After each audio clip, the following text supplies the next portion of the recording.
Looking to start a church, business, or nonprofit organization in 2021? Do you need help forming an LLC, applying for a copyright or trademark, revising church bylaws, crafting a succession plan, or developing a compensation package for your pastor and staff? Contact the law office of Travell Travis, a Richmond-based legal boutique focused on the needs of pastors, entrepreneurs, creatives, and our community. Let's make your vision a reality in 2021. Visit TravellTravis.com. That's TRAVELL Travis.com.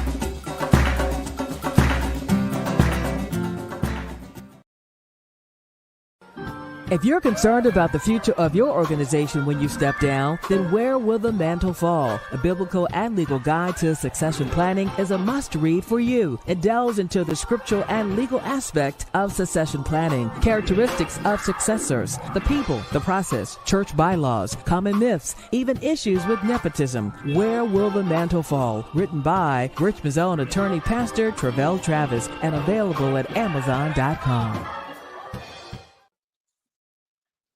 Good evening, everyone. Welcome to Mantle Mondays, where each week we have candid conversations with entrepreneurs, pastors, leaders, and authors. I want to invite you to please like, share, comment. Feel free to ask questions. Let us know that you're watching. Let us know that you're enjoying the interview. If you can, let us know perhaps what city you're watching this broadcast from, perhaps which church. Maybe Bible Way, hey, representing tonight.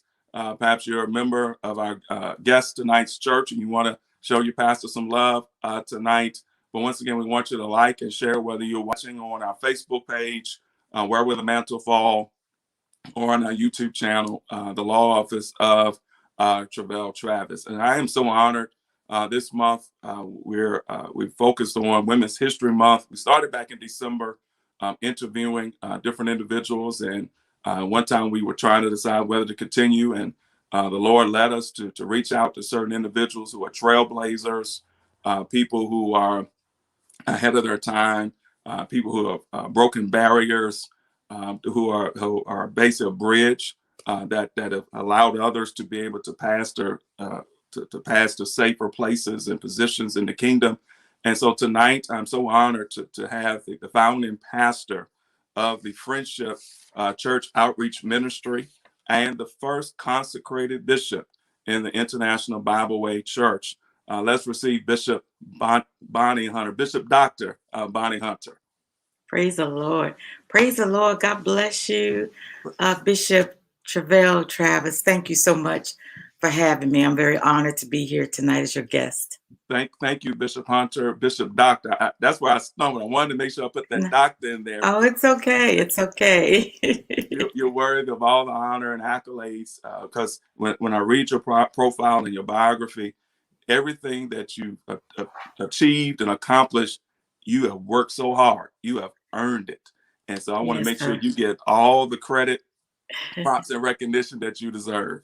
Thank you so much. Thank you. How are you? How are you? How are things pastoring during the pandemic in DC? I'm in Maryland. My church is in Maryland, but it's been a challenge pastoring in the pandemic. I'm not going to tell anybody that it was easy. It hasn't been easy, and we're still in it. But the Lord has graced us to be able to, keep the church together and motivated and encouraged. So we're grateful for that. And the Lord has blessed financially. Seems like the people did not stop giving. Great. And so we bless God for that. It's just been, God's just been good. I'm telling you. So what principles have guided you Because right now you're still virtual. No, we're in the house. We are Oh, 50% now. okay. 50%, yes. So what principles have guided you throughout the process? I was thinking about it's almost like three camps. There's one group that's been wide open the whole time. I mean, no mask, no social distancing. We're just gonna come in and have church because God's gonna protect us in the sanctuary. Then there's this in-between camp that's, we got to use wisdom. We're gonna come in, but we're going to sanitize, mask, temperature checks. And then there's another camp that says, no matter what you do, you can't be safe. So we're not going to have church in person at all. What We're in the principles second have group. guided you? We're in the second group. We are too. Yes, sir. Because not only for my safety, but the welfare of the people is one thing I realized, that as bishops and pastors, the people listen to us. Right. And so we are leaders. And so we got to help guide them healthy, correct, in the correct way. Because, I mean, just like Jim Jones could lead the people to drink lemonade, pastors have that kind of power. Right. And people will follow them. And I said, Lord, I want to lead your people correctly. So as I heard the guidelines, the CDC guidelines, I stuck with it. And once we were able to open up with just 10, I dressed up every Sunday and I preached to 10 people, praise and worship and media ministry. And we did it virtual until we were able to open up a little bit more. But we preached. It was so difficult because we are so used to the people's response. Right. And so it's just hard looking at the benches. But then I kind of thought back when I started pastoring, I was pastoring to benches until God brought souls in. So I had to remind myself, just preach until God fill it up again. So, but yes, that's how we did it. And I think some of those was easier if you've experienced that, preaching to nobody. It's the ones that came, started pastoring, already had a church full band. But when you start with nothing, you just basically back to basics. Absolutely. Back to basics. You're right. So now what do you see for the church post-pandemic? Do you see this hybrid of virtual online being the new norm? Do you see the church coming back, convocations and conferences and packed houses? Or what do you see post-pandemic? I see it happening, but slowly. Okay. I'm certainly not ready for the crowd. Because it's not gone anywhere. Okay. But we're still trying to be safe. And I believe that the virtual worship is going to stay there because really they were doing live streaming and TV before. Right. And so we were actually recording, but we didn't have it virtual. But people could get the DVD, for the service, that kind of thing. So we were kind of used to recording. But now we're going to stay virtual, and then we're going to have in-house worship at the same time. So we're going to stay there. Now, as far as the conventions, we already had a meeting, and I'm not for it. Not yet. No, I'm not ready. Right. So we stay virtual for right now. So as a pastor, I know we all have the guidelines. If you're not feeling well, stay at home. And some people seem to be using virtual as an excuse to stay home when they could. How do you distinguish between the person who should be coming in person and the person who perhaps should be staying at home? Because it seems like people can play this game with you. And as a pastor, you don't want to be, beat people over the head. You need to be in person. But some of you do need to be in person. Well, they are playing the games. That's for sure. They're getting lazy. And some of them just like it like this. But, we have to go to the scripture. I don't believe that God ever designed it to be like this. In fact, several months ago when I was riding around when things were shut down and I saw all the empty churches and I began to weep. I said, God, this is not your plan for the churches to be empty and people to be home. Right. That's not the sanctuary. The people, he said, don't forsake the assembly of yourselves together as some do. I mean, throughout the Bible, they came together to worship. So I believe it's very important, but we have those that made excuses or making excuses. So what I do, especially the ones that I know that need to be in the house, I encourage them that you need to be in the house because this is not working for you. They're having more breakdowns and getting in stuff and Lord help me, Jesus. Well, he's helping you, but you need a little more help. And I do believe when you come into the sanctuary, that's where you get your strength. It's nothing like fellowship. Mm-hmm. And that's where we get our encouragement and strength, encouraging and exhorting one another, because Jesus is coming back soon. So just like even Sunday when I was preaching, I said, now we were having church in the building. Right. And I said, I don't care what y'all say. I can shout, I can worship at home, but it ain't nothing like coming into the house of the Lord. And I can just feel David saying, I was glad when they said unto me, let us go into the house of the Lord. So it's a difference when we have corporate worship and corporate praise, and you can get that strength to go back home and deal with whatever you have to deal with. So it's very important. So let me ask this. When I ask you two questions, you mentioned, how seeing the empty churches and weeping. Nothing happens without God's permission. So why do you think God allowed this season to happen?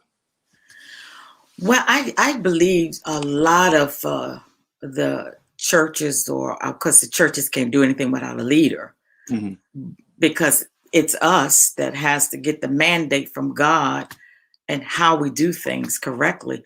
But I do believe that the church was not in line with what the purpose of God is. We started performing, emotionalism.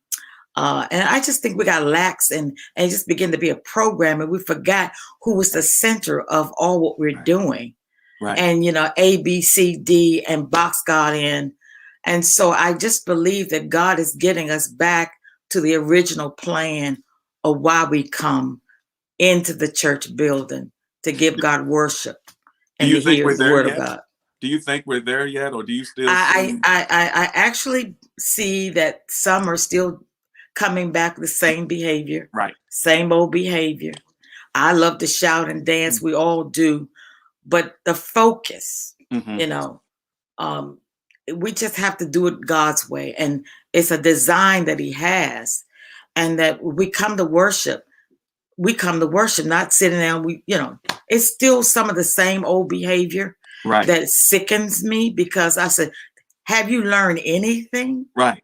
In the pandemic, have you learned? Because we learn by worshiping God at home first. You don't come to do it at the church. Right. You come in, he says, enter his gates with thanksgiving and enter his courts with praise. And if you come in any other kind of way, you're illegal.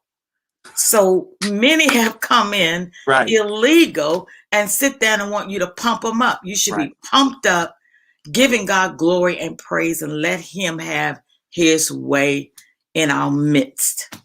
And so, many of them still doing the learn, shout, out dancing each other. And I still see that. And I'm like, Jesus, I can't wait.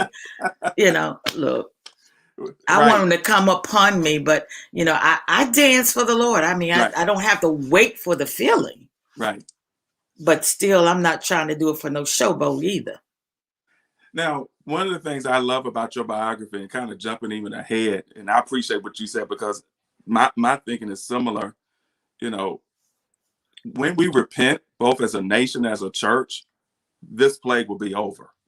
And I find that it seems that the nation has not been humbled enough to where it's repentant, and it seems like the church still hasn't fully repented yet. And I believe, just like you said, that once we realize, all right, God, almost as I shared one time about David, he had to go back and figure out, all right, how am I supposed to bring this ark? You had good intentions, but you ain't doing it right. So let's go back and figure out, God, how you want this thing done. This is your church. How do you want the church to operate? And if us to rush back to just resume church as usual, we wouldn't have missed the lesson that God is trying to teach us, I think, during this season. My question, in terms of outreach, your biography talks about outreach to prisons, the street corners, the hospitals, the shelters. Do you see outreach changing post-pandemic, where people are afraid to interact with strangers? Or do you think we'll get over that and return back to knocking on doors or having in-home Bible studies? I don't know. It's going to take some time, because even myself getting calls to come into homes, there's been some emergency situations where I had to, with caution, distance, and even casting out a demon. So we've had some situations where we had to be very careful in what we do. We're still going to have to do that. The prisons are closed down. We can't go in there no more. So we've made the recommendations to write prisoners, that if you know any, we can write them, and by mail, send them a letter or card. The hospitals we can't go in. Right. I had several members in the hospital, and I had to go through so much just to be able to lay hands on them or just breathe a prayer over them. Some I was able to get in, and some, because of the COVID, I could not get in. That was heartbreaking to me. So it's very difficult. So what we've done the outside outreach. Okay. Serving food. Okay. Giving free clothes away, and that kind of. And then we did some outdoor services, making sure it's still social distancing. But those are the things we have to deal with right now, because we're not in the normal capacity that we once were. That I love to do, but we just can't do it now. And that hurts my heart. But I love the fact that even with a pandemic, when you have a heart for evangelism, soul winning outreach, you still found a way to do it. We found a way to get it done to reach souls. Even with the food giveaway, we were able to minister to people, give money and help people. I mean, we had a man that came with a broke down truck. We were giving food away, and he came and said, "You know what? I'm humbling myself. I need it. I'm not too proud to beg." And he began to talk about his situation was really a hard place he was in. And all our members got together, and we gave money to him to help him. And I'm telling you, he sent a note back. I mean, he called us on our phone at the church, how he was so blessed that we rallied behind him. And he was trying to prove himself that, listen, I'm not he didn't beg. Right. He just stated his case. And it touched our hearts. Wow. And we helped him along the way. Yes. So that culture in your church, some churches would have never rallied to a stranger, or rallied to a stranger, maybe if he joined, and maybe we would help him out. How did you create that culture in your church for outreach and evangelism? Because some churches, they became very inwardly focused, very survival mode, and yet your church in a pandemic was saying, okay, we'll put the mask on, we'll put the gloves on, we'll pre-bag the groceries, but we still see the need to help our community. How were you able to, and this kind of jumping all the way into pastoring, but how were you able to create that culture in your church? Being the one to take the lead. Okay. Being there, doing it myself. And I was the one to rally around and tell them, you don't have to, but I'm going out there. Who do I have to go out there with me? Okay. And then they started, because they said, well, the pastor's doing it, then we're going to do it. And they were coming and, being a part of the volunteer work, and it was just a blessing, because I was shocked that they were going to come alongside of me, because the fear, of what they might have to deal with. And I said, we got to trust God. We just can't stay in these homes and not do nothing. Let's do something. We was outside. And I'm telling you, people were coming. We ran out of stuff. But they were so blessed and saw that we, Friendship Church, we care about them. I love that. And sometimes people get so caught up in outreach. Do you care whether they join your church? I mean, I know you want them to, but do you care?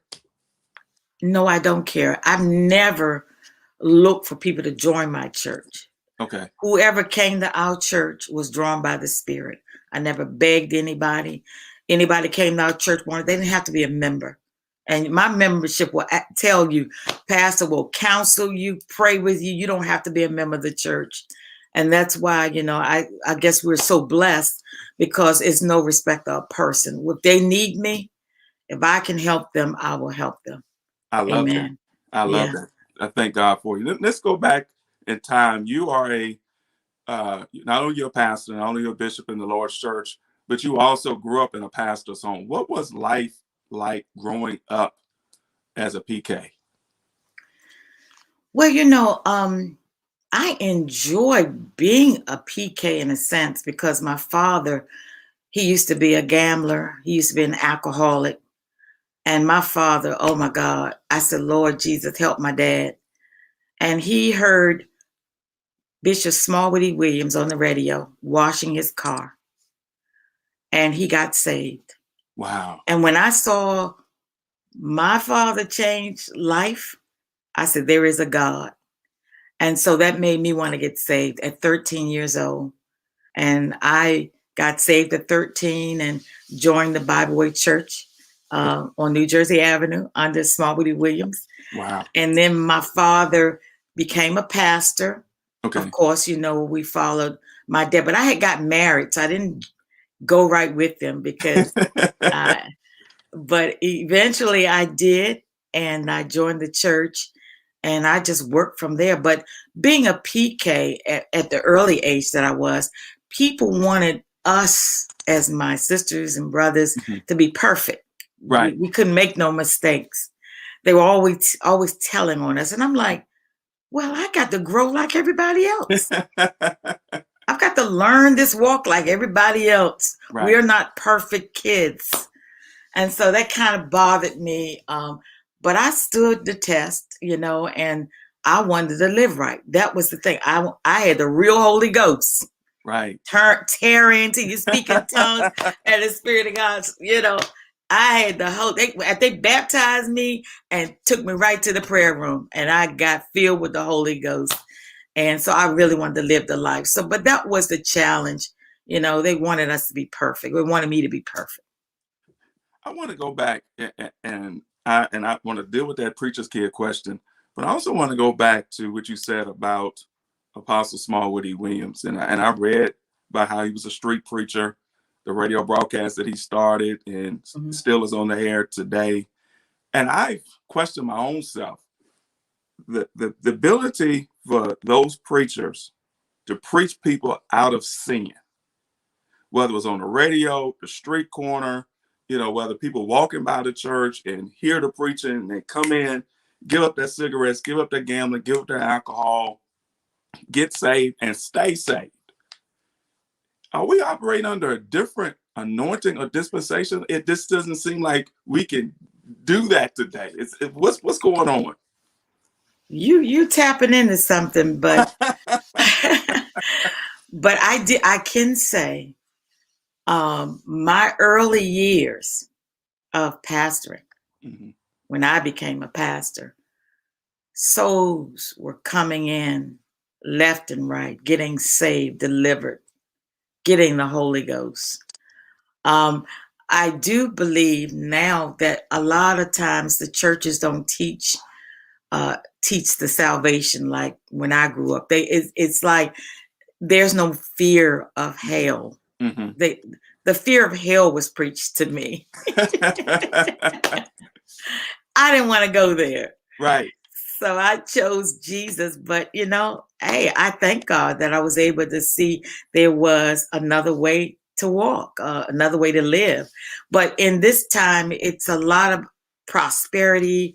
It's just, they just water it down. And so it has to be a mixture. And you do have to preach Jesus and the salvation that he has died for and rose for. And but it's not like it used to be. You don't hear it a lot. And so I think that's the problem. So is that balance, or are we diluting the message? I believe it's diluted. Okay. Because it's just you're not hitting the core of man, his soul, is yes, that's where it is. The seat of everything is in that soul. And if you're not preaching to let them know there is another way and Jesus is the way, then they just come and, you could preach a message and they're like, well, the preacher preached to me what I'm going through, but I don't want to preach to what you're going through. I want you to surrender your life to Jesus. Right. Because you're going to go through something else and you don't have Jesus, you won't be able to go through it. But it is watered down, and we really have to get back to preaching the true gospel, and so that people can get saved. So we're in that season that Paul described to Timothy, having teachers, desiring teachers having itching ears, because like you said, people want a feel-good church, a feel-good message. And I understand, hey, we all going through, you don't want to get beat up every Sunday. You don't want to be told you're going to hell every Sunday. No. But at the same time, like you said, it seems like there's no fear and reverence for God, God's house, God's servant anymore. And people can just live in a kind of way and sit up in church without any conviction. Well, you hit it, and that's where my heart bleeds, to see people living double lives. Okay. And they say that bothers me, and I know it makes Jesus cry. And so, like you said, and especially during the pandemic, I said, Lord, give me what to say. The people need hope. Mm-hmm. They need to grab hold of faith. But then you got those that are struggling with their sins. Right. Those going to backslide, and slowly sliding away. So yes, that becomes the balanced message. Even in virtual worship, at the end, are you saved? Right. If you're backside, get back. If you fail, get back up. Jesus loves you, but he's not tolerating the sin. And that's where the balance come in. The grace of God, we abuse it. Okay. And we're not saying, how shall you continue in sin that grace may abound? God forbid. And so we have to let them know that God is not pleased with the type of lifestyles. And we're living at a time things are being exposed. Right. From the leaders. So it's letting us see that people are not living according to the word of God. And listen, I want to be one of the ones to say, let me show you how to live this life. Right. Absolutely. I want to be that example. Amen. So as you're growing up, you got saved as a teenager. What type of activity did you participate in? I know old school apostolic, but were you, involved in school? Were you involved? What type of things were you involved in church and in school? Well, when I was growing up in the apostolic, they were very strict, so we couldn't do a lot of stuff. If we went to a convocation, we couldn't wear no bathing suit. we had to get in there with some pants. So we couldn't really wear pants, but we couldn't wear no bathing suit. We had to be covered up. Kulaks, and but we could do skating. They were really even strict with movies at that time. But as the Lord began to show me the traditions that were taught that was not biblical, I was able to balance it. Even when I started wearing pants, I thought I was sinning because.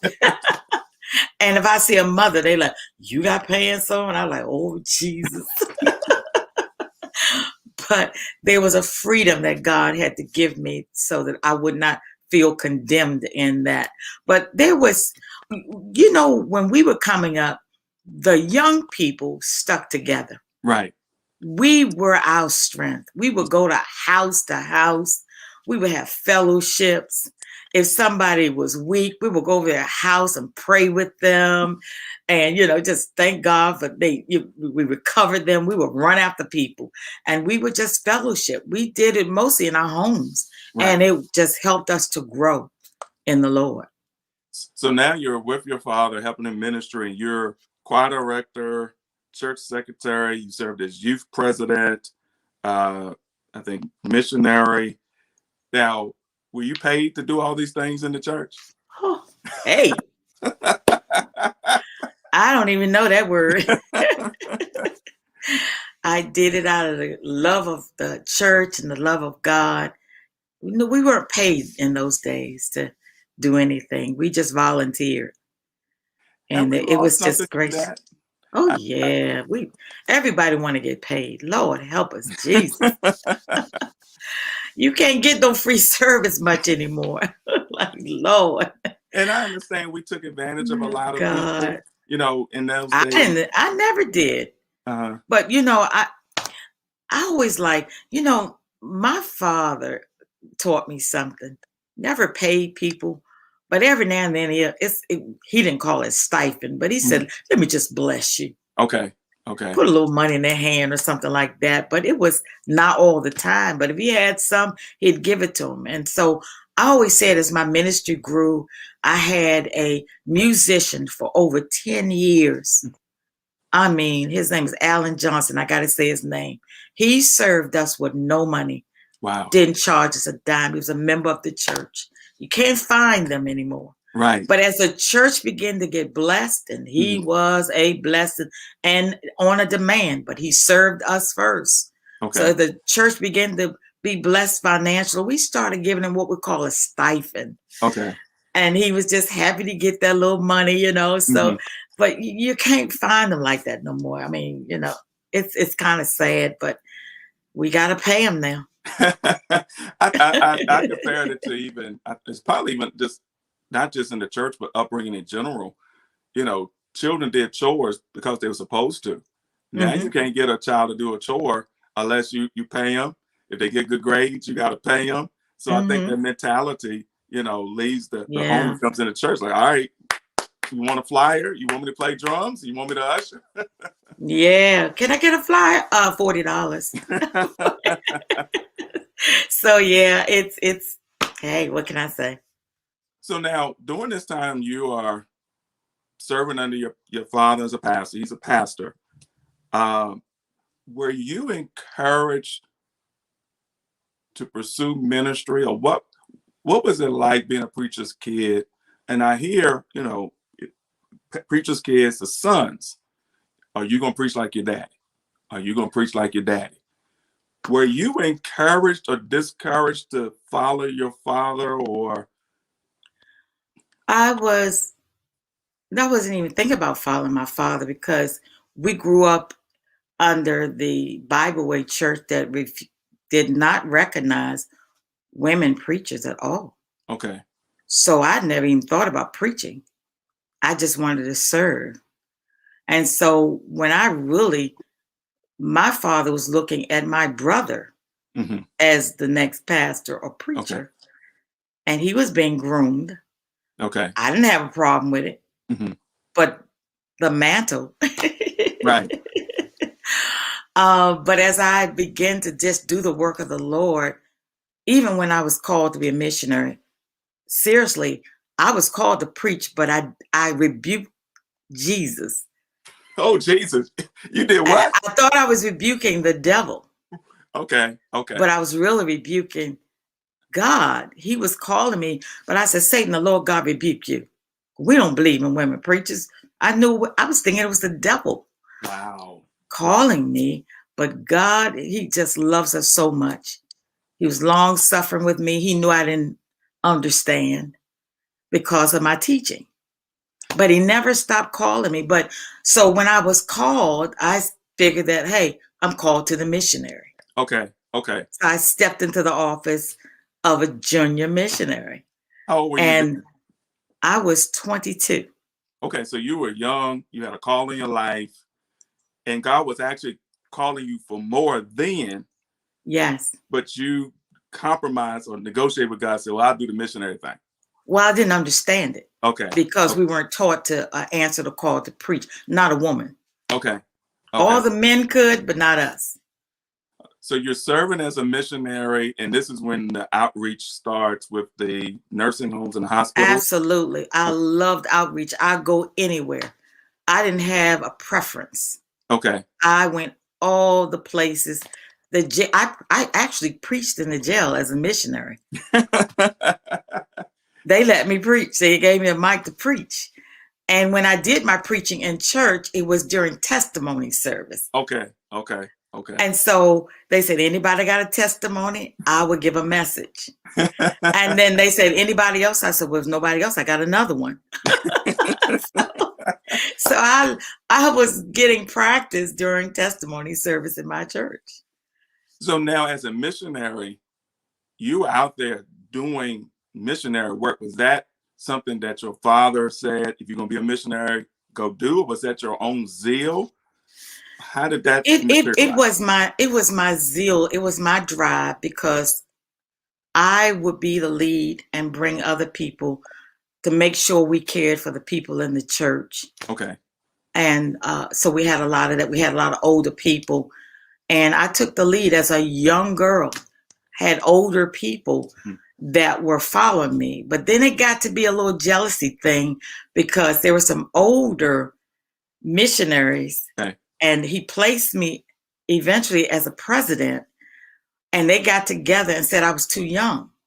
Wow. And they caused him to demote me and place the older one over me.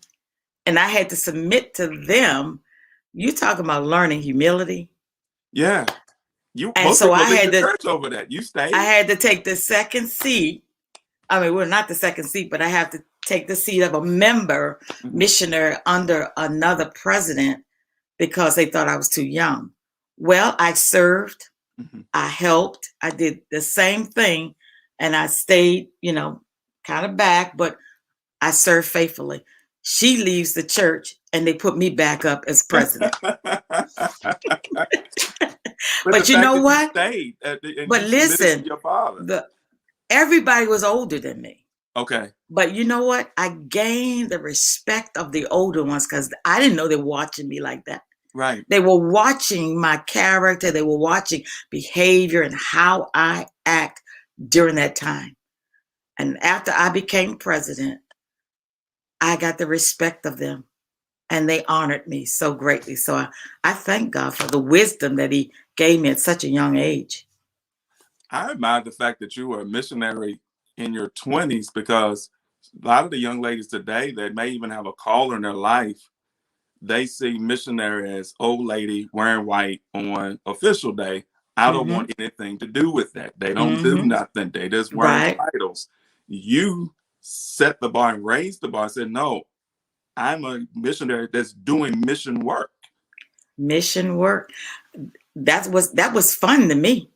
Right. It was fun doing the outreach and mission work and going and pray. And I didn't even realize that God was equipping me for where I am today.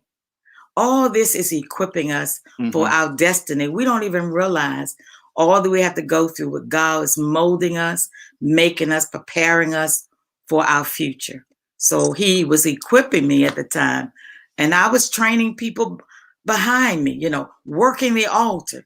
A lot of the bishops today I birthed through the Holy Ghost. My God. They got the Holy Ghost. Glory to God. And many of them and not ashamed, and said, Bishop Bonnie Hunter, pastor or whatever, she prayed for me to get the Holy Ghost. A lot of them got birthed through laying on the hands or working with them midnight hours that they got the Holy Ghost. So, it's, God has a way. You would think us, and they're going out to be preachers and bishops, and I'm still a missionary. And I'm like, well, I didn't even pay attention to it. But then when God began to elevate me, I look back and I said, I should have been there by now, but God knew which way to take me. And I want to ask you that knowing that, okay, you're birthing preachers, you're doing more work than they are. You're highly anointed. The anointing speaks for itself. You can preach, you can pray, you can intercede, people being delivered. You're out here hustling, if you will, doing the work in the streets, and you're told you've maxed out, and people who are less qualified doing less can just keep. How does that make you feel? It makes me feel like maybe God's missing something, or it's like, I'm like, well, God, I begin to question it. Okay. And I'm like, am I not understanding what God's doing? Because again, the teaching causes you to withdraw from the pool. but God will continue to pull you and call you. When God called me, and as I said, calling me, he said, I call you higher.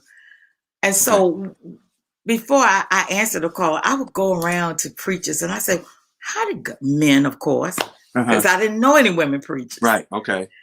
How did God call you? How did he call you? And they would tell me how God called them. They would use the scriptures. And I said, well, that's how he's calling me. He's calling me the same way. So that's when the light came out that God was dealing with me all the time, but I didn't know it. Okay. So when God began to reveal to me, that's the same, I'm calling you as I called them. And then I'm like, calling me to what? Okay. And so I went back and forth with the Lord because of my teaching.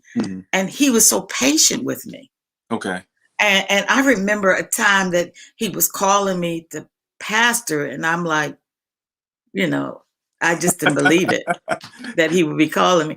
But he won because he would not leave me alone. Every time I went to pray, he was bothering me. I would come out, go back again. I call thee. I am the Lord that calleth thee. And he began to add more to it until one day I remember on my bed, and it was like literally he shook me, like, get up. Wow. Get up. And he said, I call you. And I just knew it was so real. I fell on my knees, and it was like he had this, the what do you call those? Oh God, I can't even think the name of it. Where he put it on one shoulder on the other. I can't think of the name of that. But he began to accept me, and he said, I call you, and he hit me on both sides with the scepter, like a scepter. Okay. And then I yielded. I said, God, I give you a yes. Do you know I was carrying a heavy burden, and that burden lifted off of my shoulder once I gave him a yes. Thank you, Jesus. And I never looked back. Thank you, Jesus. I wasn't ordained. I didn't have no credentials, but missionary credentials. Okay. And he said, I send you as I sent Abraham. Go. I will show you where to go. Wow. And so the rest is history. So I opened the church with no credentials. At this time, you still in Bible way? You no, this is what happened. I started my church in 1995, and I met this pastor that was over a Methodist church. Okay. And I told him my experience. And he said, I'm going to let you use my church, $300 a month. The church seat 500 people. Can you imagine? Wow, for $300 a month, that's a good deal. 1995, $300 a month. His name is Reverend Travell. I'll never forget it. But once I did that, and I was still in Bible Way, I knew that I had to make a move. Okay. And leave Bible Way because they didn't believe in women pastors. Okay. And I didn't want to cause the confusion. Okay. So we had to step out and continue to do the work. I was connected to a woman who was a great pastor, and they had a school to get you ordained. Okay. So I signed up to go through catechism, through the training, and get catechized, and got ordained in 1996. Okay. And so then I started going back to school. But, in the meantime, the church was growing. People, listen, word of mouth is the witness. Okay. My church grew by word of mouth. Come hear this woman preacher. And the Lord spoke. Many got saved. We used to go on the street corners to preach with a bullhorn. Wow. With red light district where the drug dealers were. I wasn't afraid of nothing. So, but many of those souls are still with me today. They're missionaries, they're preachers, they're deacons, and some have gone out to pastor. So how were you perceived or received by you left Bible Way, and then even the Apostolic Pentecostal community in the DC area? How were you received at this time? On one hand, you know what God's called you. You see what God is doing, but you're almost, I guess, an outcast amongst your yeah, that's true. I didn't worry about them. Okay. That was never my focus. Okay. I had a few people that confronted me, and you know what I told them? I said, go talk to God about it. Okay. I can't help you. I'm not going to sit down and show you no Bible verse because I know we're going to have an argument. I'm not doing that. Okay. I know that God called me as he knew I was a woman. Mm-hmm. I love that. And he wanted me to stay right in my womanhood, my femininity, and preach the gospel like a woman. Now, let me say this to you, that being under my father for over 20 years, you'll find that you have mannerisms of your leader. Mm-hmm. The Lord led me to be mentored under a woman, older lady, dainty. Okay. Oh my God, she was a lady and a good preacher. Okay. But he led me to sit under her to learn the mannerism. Mm-hmm. Because I didn't want to preach spitting and all that, wiping my mouth. Because that's how the men were doing it. And you will pick it up. Right. Right. Not is learned behavior. Right. And she taught me how to stay in my femininity and preach how God has called me as a lady. Did you seek her out? Because I wanted to ask you, because you said you grew up only men preachers. There wasn't a lot of examples. So how did you learn to walk in this calling as a woman? You mentioned the bishop that you sat under. Did you seek her out? Did she seek you out? How did you make that connection? I was connected to a women's group by Taji Anderson, and that's how she began to confirm my call on my life. But she connected me to this older lady. Okay. The connections are good. And one thing about women, you got to be very careful of your circles, because everybody don't believe the same. Some are men bashers and some will lift them up. Right. And God began to let me get around evangelists and pastors, and he would say, don't be like that one. Mm-hmm. Be like this one. I mean, he would point them out to me. Wow. And he was grooming me and gracing me for where he was taking me. So that's why men respect me. I respect them. We've grown a strong men's ministry called the Real Men's Institute. Okay. And so the Lord has blessed us. And I had a talk with the Lord. I said, now, Lord, I'm going to go out here and I'm a pastor, but I don't want a church full of women. Right, right. I did. I'm serious. I said, you got to give me some men. Because I've seen a lot of them, all right. Women everywhere. No, I said, no. Right. And you know what? The Lord graced me with strong men around me. And this whole time you've been married. So you said you all got married in your 20s, early 20s? 20. 20. I think I was 19 when I got married. Oh my. Right out of high school. So you're both saved, but had no. No. Oh. My husband was not saved. Oh, you were saved. He wasn't? No. When God called me to pastor, I'm like, how you gonna call me to pastor and my husband not saved? Wow. Oh, so even years later when you start pastoring, he still wasn't. He was not saved. Wow. Okay. It took maybe about 8 years or so while I'm pastoring, and he was not saved. He was out in the street doing his thing. But we were still together. I loved him. I cook him meals and do the wifely stuff and take my children to church with me.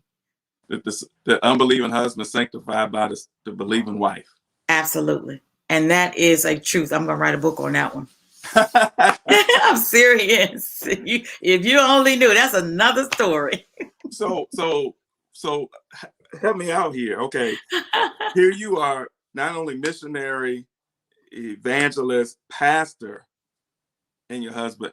How was he supportive of everything? You're not just a woman who goes to church. I mean, you are the church. I mean, how is he able to navigate that? When we got married, we were both out in the world. I was out in the world. I was a backslider.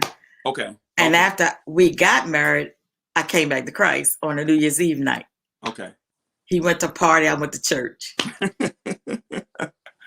And so, but when he came home, I said, I gave my life to Christ.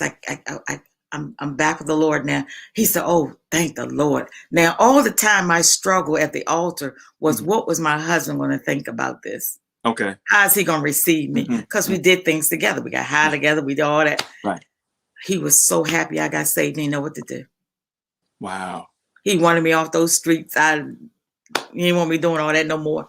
So he was happy, but he was still doing his thing. So I know you're trying to figure that out. but that supportive mentality, even though he wasn't there, he always supported you and what God was doing in your life. He supported me 100%. Supported me. He would take me to church, pick me up, and if I did a testimony, if I did a message, he said, "Did they fall out today?" So what would it like to see him return to God? I mean, I know you preached every soul God gave you, but that one had to really matter to you. Well, he didn't return to God. He never was saved. But what happened, I was preaching at the church, the Methodist church, and my husband thought I had a boyfriend. Because I was so content. I was just happy. And he like, "Who you seeing?" I said, "Why don't you come and find out?" So one day he shows up at church sitting in the back with a handkerchief in his hand. And I'm sitting there and I'm preaching. And I see him in the back. And I'm going like third gear. I mean, preaching hard. And I didn't even give the altar call. My husband had that white handkerchief in his hand, walks down that long aisle. And I'm like, oh my God. You know what he's going to do. I said, "Lord, who gonna pray for him?" I looked around. I ain't seen nobody qualified to pray for my husband because we was a young church. And I said, "Lord, what to do?" He said, "Just like you pray for any other soul." I go there and I said, "What you want the Lord to do for you?" He said, "I want to be saved." Fell on his knees. Oh my goodness. And that day forward, my husband saved real good. No turning back. Wow. Had he heard you preach before? Had he heard you preach before? I don't recall, no, because he never would come to church. He never came to our services. But when he saw you, heard you in action, and anointing, it just drew him by the Holy Ghost. No turning back. And he is my cheerleader today. Wow. Wow. So how have you balanced, sometimes people say, well, women shouldn't be ministers because first priority is the home and the marriage. How have you balanced ministry? You worked in the government for 30 years, so you had a career. Your wife, you're a mother, and you're a pastor. How were you able to balance? Were there certain sacrifices or concessions you had to make along the way to do it all? Well, I guess like you said, the balance. I'm trying to think of the sacrifice. It's just like the Lord had me sometimes ministry could kind of go into the marriage or overbear sometimes. And the Lord had to help me let go some things that were taking me out of home, away from my husband and my children. So the Lord would just kind of talk to my husband, never complained though. Okay. But then eventually I started getting them engagements because I was already pastoring. And every time you look around, I was preaching somewhere. Okay. And he's asking, you have to take every engagement. So I had to learn how to say no to some things. But other than that, we were able to manage it. And one thing that, even though I was a pastor, when I came in that door, I was Bonnie. Okay. Not pastor anymore. He was the king of the house, the castle. Wow. I love that. And when we're at church, he honors my position. Okay. And he'll say, pastor at church. Bless his heart. And because I am his pastor. Okay. And this is amazing how God does this. When God wants to say something to my husband, I say, it's not Bonnie talking anymore. Okay. God gave me this to tell you. And he would say, I hear you. He would submit to it. Never fight me. He knew the difference when it was God and me. And that's beautiful, because that's one of the questions that people ask. Well, whose head here? Whose head there? But there's a respect that, okay, when I speak as pastor, as the shepherd of your soul. Hey, hear Yes. God speak through me. But when I'm Yes. home and I'm wife, and that I'm can't be wife. accomplished. And there's been times at home that I had to change the role too, because there was a word that God wanted to speak to him, but he would know it. I would let him know God said to tell you this at home. Mm-hmm. But we don't scripturalize each other, Mm-hmm. and I don't do any of that. We just live the life and respect one another, and that's the best thing, you know. And he had a fear of when God was calling him into ministry.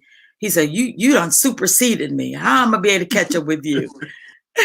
And I told him, "There's no competition here." Right. I said, "Believe it or not, God will excel you quicker than you think," and God certainly did that. He grew tremendously, and still growing. But he's a strong man, and he's not intimidated by my anointing. I love that. Ooh, that somebody needs to put that in the chat there. Strong man and not intimidate. Because even when you said that role, to me, that's how it is when it's the other way around. When the husband's the pastor and the wife is not. Like, there's a distinguish between when it's the husband and when it's the pastor. Absolutely. Yes. So it's no different when the role is reversed. This is when God is speaking, and then this is when I'm speaking. Absolutely. I love that. So now, when did you decide to rejoin Bible Way? Well, the bishops of Bible Way were hearing about my success in ministry. Okay. And some were calling me for the wrong reason. Okay. I'm a very strong woman now. So I done been around, and I done seen a lot before I ever became a pastor. So I knew some of the way they will approach you. Some of them wanted pastors so they could get another notch in their belt. I've even had some of the bishops who come to me and want me to get under them, but didn't even believe in women pastors. Like, how hypocritical is that? Wow. You know, but God already showed me. So I stayed put. I had some that believed in me, but they were in another organization. Okay. And they wanted me to join because they did have women pastors, but God told me not to move. Okay. It was just something in me that God was going to take me back to the very place that it all began. So I went to this banquet. I never forget Pastor Watson. She had a banquet, and the guest speaker was Apostle Lawrence D. Campbell. And so I was there, and I spoke to him. He said, "Come sit down here. I need to talk to you." He said, "I heard about all that great work you're doing." He said, "Why don't you come on back to Bible Way? We believe in women pastors." And I said, "Well, let me pray about it." So and they had changed at this point. They had been. He said they changed because there were none there. Okay. But they had officially, as a doctrine, made the decision at that point? No, not yet. He just told me that. But I saw in his vision that it was going to happen. So he told me to come back. He had me preach at a major meeting just as a guest before I joined back, which was wonderful. But then changes began to be made. And he says, "I want you to come and be a part of Bible Way." And so I got under this bishop. And so they were talking about licensing the women, and there were none. And so so credential time came. Now, I'm a woman pastor. I'm a pastor. So they said, "Well, we're going to get your credentials." This is history here. I'm going to tell you. So they told me to go to the credential office and get my credentials. So I go there, and the young man says, "There's no he on this." I says, "Well, I can't help that." So the bishop, the late Bishop Presley, Arthur Presley, he's gone. I worked under him. So they went in the back room to talk to the bishops and apostles. They were in a meeting.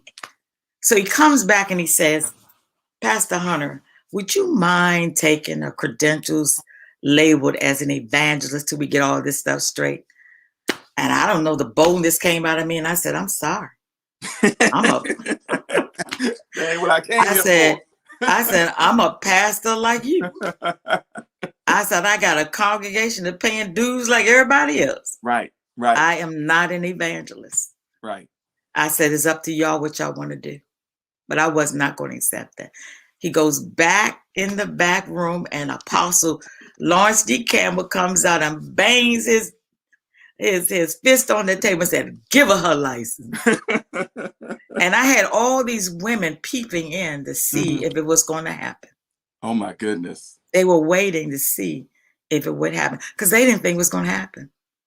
And that day, I was the first licensed woman pastor of International Bible Way Church. So was he the presiding apostle at the time? Oh, yes. Okay, he was presiding apostle at the time.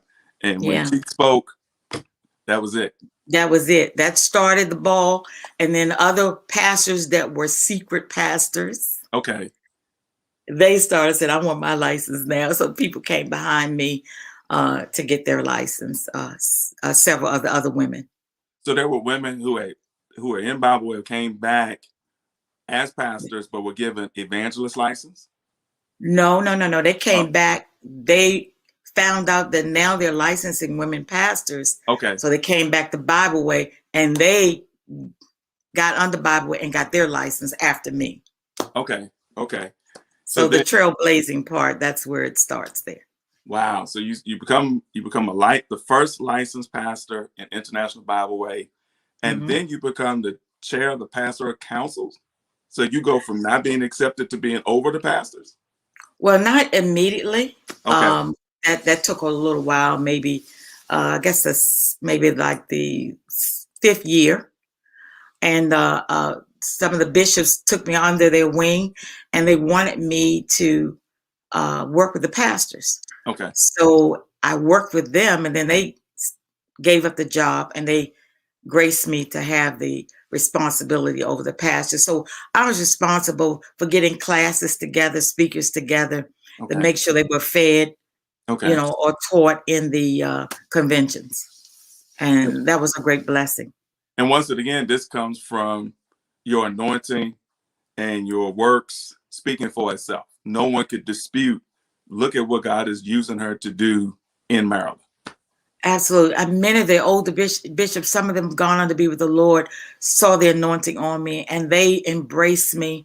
They wanted me to get under their tutelage because they saw the teaching and preaching anointing on me, and they worked me in the convocations and our workers' meetings. So it was great.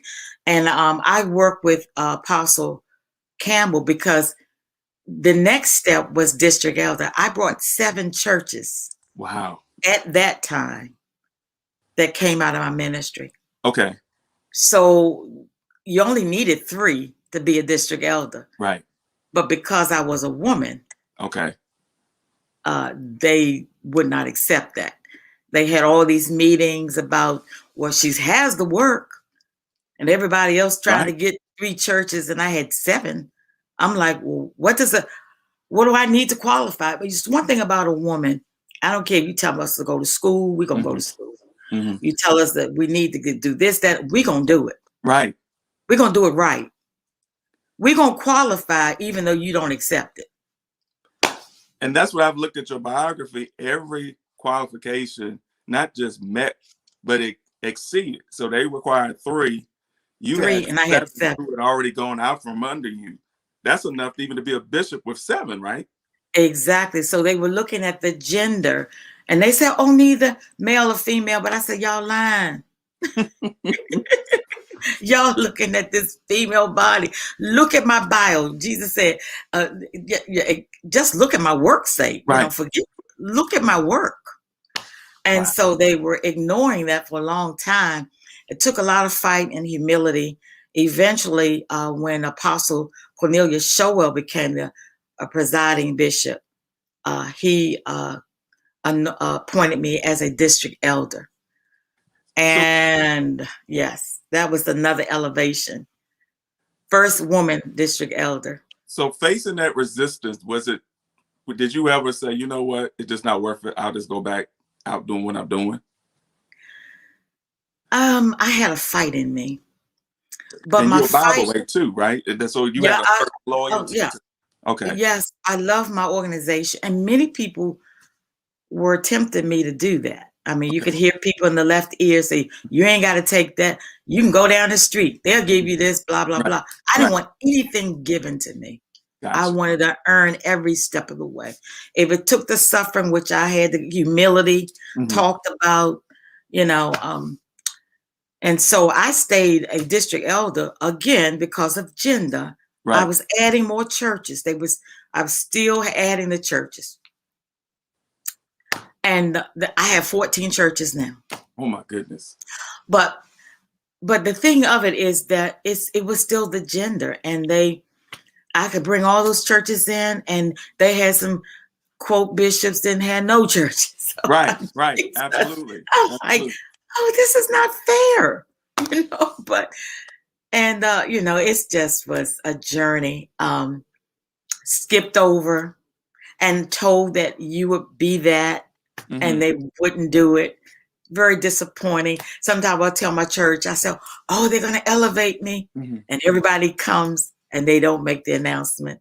And they watch me and I'm like, God, help me fix my face. And I would thank the Lord for those who went before me, didn't even have half the work I had. And I'm like, God bless them. Oh, Jesus, help me. I'll celebrate them. But it was difficult.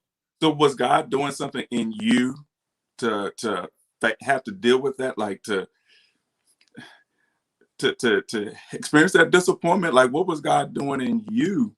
Was that just allowing God to just make your resume even greater, to make it so undeniable that even the biggest critic at that point would have to be like, you know what, it is what it I, is. God is doing what He's doing. I actually believe that it was making people see the stability that he had put in me, the Okay. humility, the integrity. I Okay. wasn't selling out. And so I just believe that he was really teaching me. People would skip over me, Hmm. and it didn't feel good. Right. But I had to wait it out. And it was a long wait. It was really a long wait.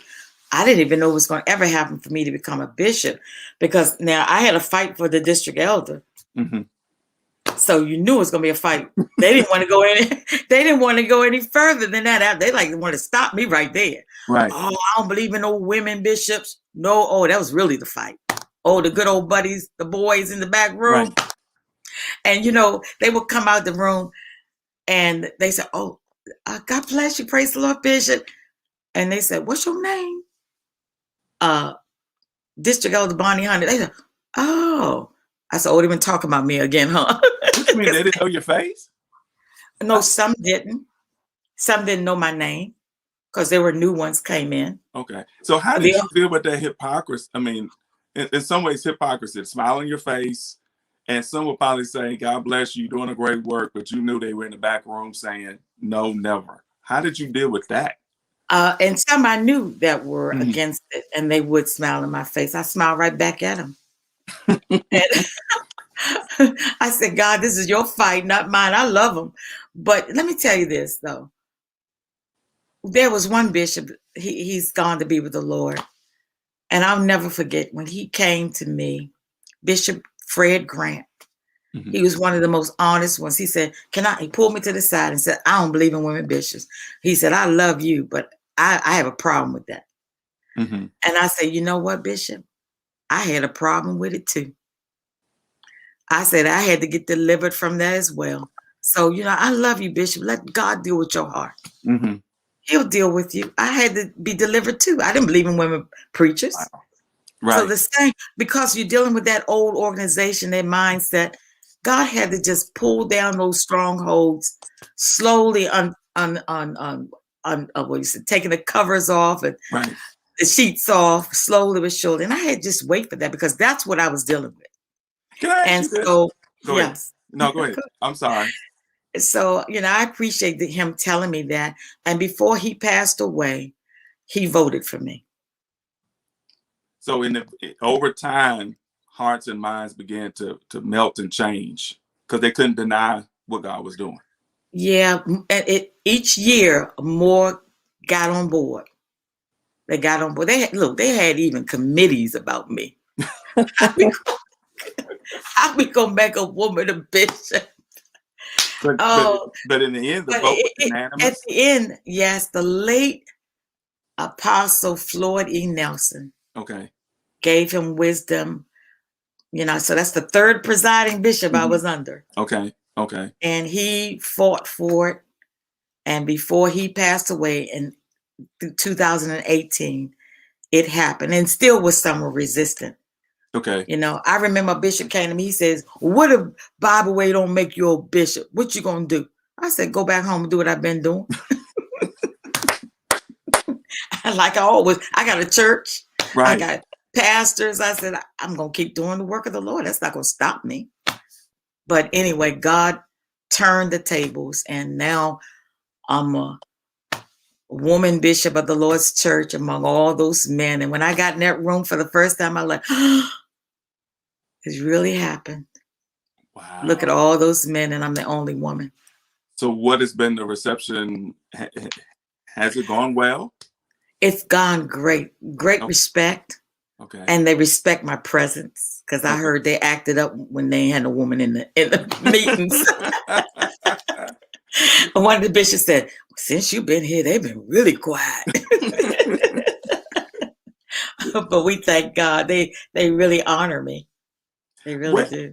Where does this, and I tried to trace it back when we talk about tradition and doctrine. When Apostolic Pentecostal first got started, it was inclusive of women. And somewhere we went, that was one of the things that distinguished the Apostolic, you said, denomination really from other denominations at the time. And then we went down this trail. Where do you trace and I remember hearing Apostle Showell, and no disrespect to our Church of Our Lord brothers and sisters, but I heard him make a statement about Bishop Lawson. But how did the Apostolic Church, which was birthed with men and women, ministers and pastors, end up getting so divided over an issue that wasn't an issue in the beginning? Well, that I can't answer. Okay. I don't know where we got lost at. Okay.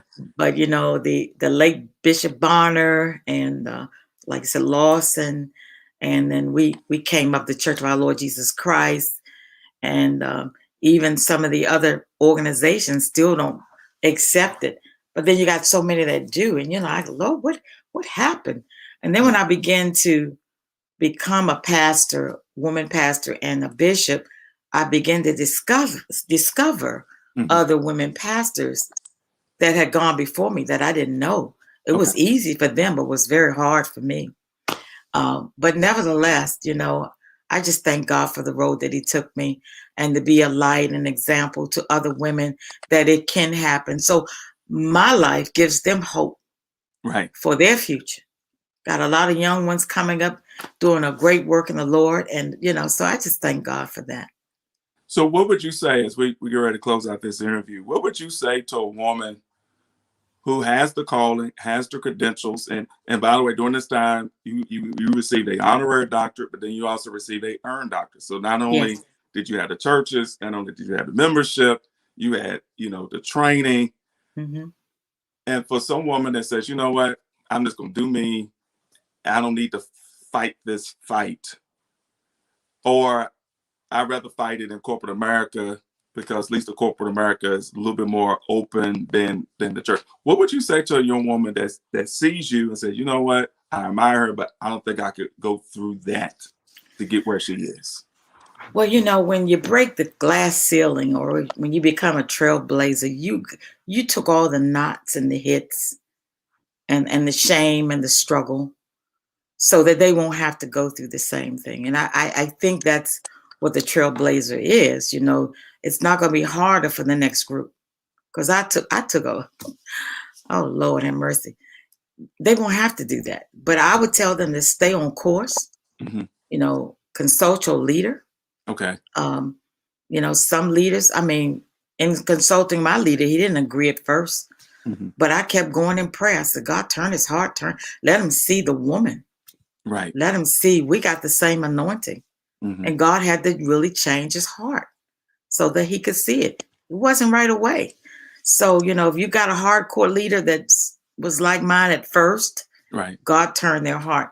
But I just believe it's easier now. Even the world is changing. Women are leaders. okay. And I don't think it just stops there, because the church must have women and men standing together in the kingdom of God. We have to do this thing together. It's no separate piece. You need me, and I need you to get this job done. Amen. I love that. Mm-hmm. I love that. I'm so honored that you took time out of your schedule to share your life and It's just fun. your struggles and your success. How do you want to be remembered? When it's all said and done, how do you want to be remembered? I want to be remembered as the trailblazer that took the hits, my integrity, um, love souls, and want to see the next generation succeed and love God just like I love God, with intensity. So I want to be a mentor to many women. So if I'm off the scene, that they remember that I poured into them until I became empty. Wow. Bishop Hunter, you cease to amaze me. I mean, the words that you speak, and I'm going to put your social media connections. I want you to connect with this woman of God. Do you have a formal mentoring program? I know you have a network under you now. Oh yes, I do have I don't have a former mentoring program, but I do have a kingdom fellowship of churches that I started. In fact, it's called the Kingdom Fellowship of Churches, where we have 14 churches that are under my umbrella. And we thank God for that men and women pastors. And what we want to do, we want to leave something behind, and men and women, training them to become greater than me. Okay. Greater than me. One soon I'm going to transition my church, and what your book is about, the mantle. So I'm in just studying about the succession. Okay. Because I want to pass it down to my assistant pastor. Okay. I'm training him now. Okay. I'm not going nowhere, but I'm training. So the next generation, make it easy. They ain't have to struggle like me, they're financial like me. Nobody never gave me anything. I worked hard. We have our church paid off, our buildings paid off. God has blessed us. The hands of a woman. My God. Some of the men say, how you do that? How you send out all these pastors and your church ain't wrecked? I'm gonna write my book. That's what I'm waiting on. I was going to ask you. So when is this book coming out? Because in these 14 churches in your fellowship, that's outside of the churches that are under you in Bible Way. This is an additional. These are some Bible Way churches, but they were birthed out of my ministry. Okay. That joined Bible Way with me. Okay. And then I have a few outside churches that wanted the fellowship. So they're part of that as well. So you don't have to be a member of Bible Way. But they want to be connected to you. They want to be connected. They want a covering. And so we're covering them and training them. I'm going to put this information, your website, Friendship Church Outreach Ministry. You can read more of her biography, service schedule, connect with her. I'm also on Instagram, Authentic Bishop Bonnie Hunter. And I laughed because I said, you had to say authentic because there must have been some fake accounts. Oh, yes. Oh, my God.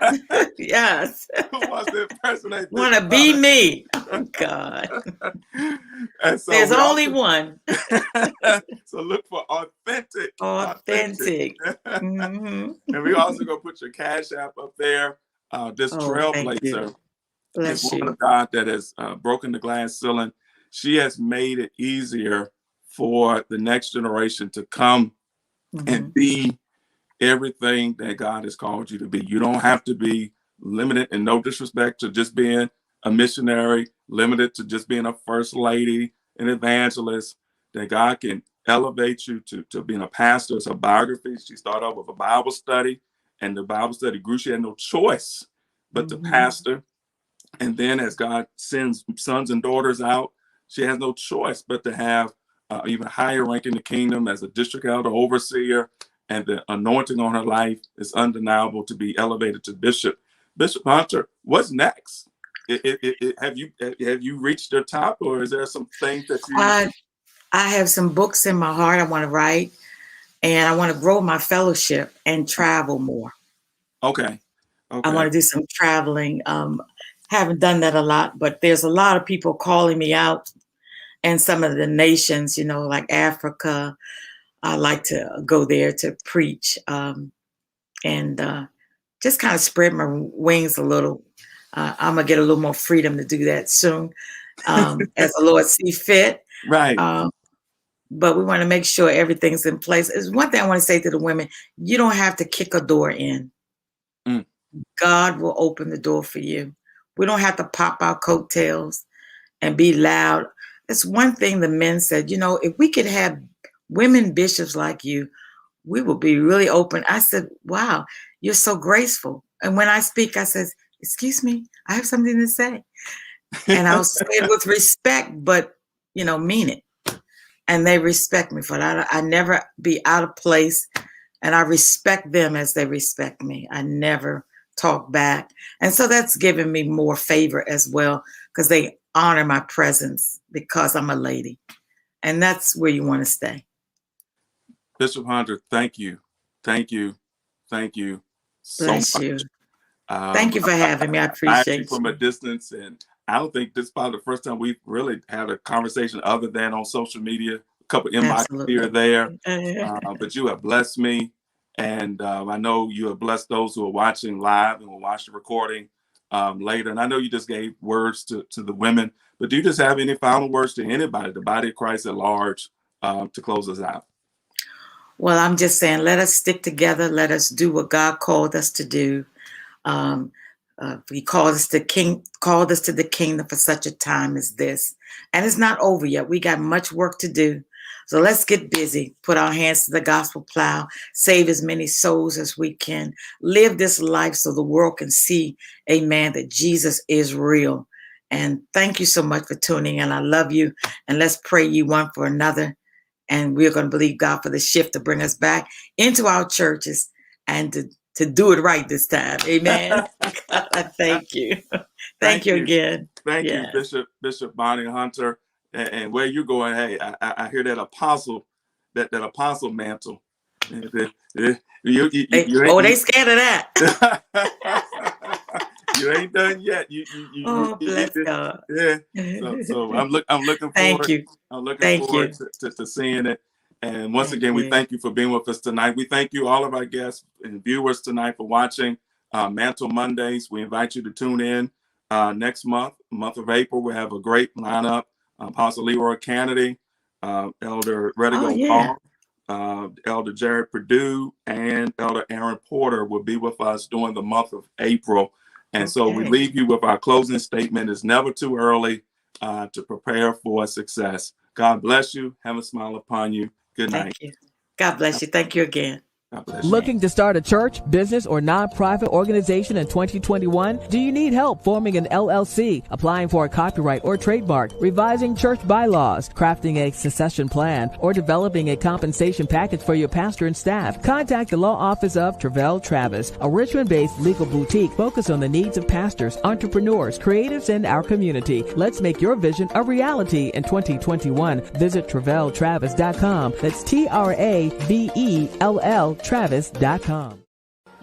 If you're concerned about the future of your organization when you step down, then where will the mantle fall? A biblical and legal guide to succession planning is a must-read for you. It delves into the scriptural and legal aspect of succession planning, characteristics of successors, the people, the process, church bylaws, common myths, even issues with nepotism. Where will the mantle fall? Written by Richmond's own attorney, Pastor Travell Travis, and available at Amazon.com.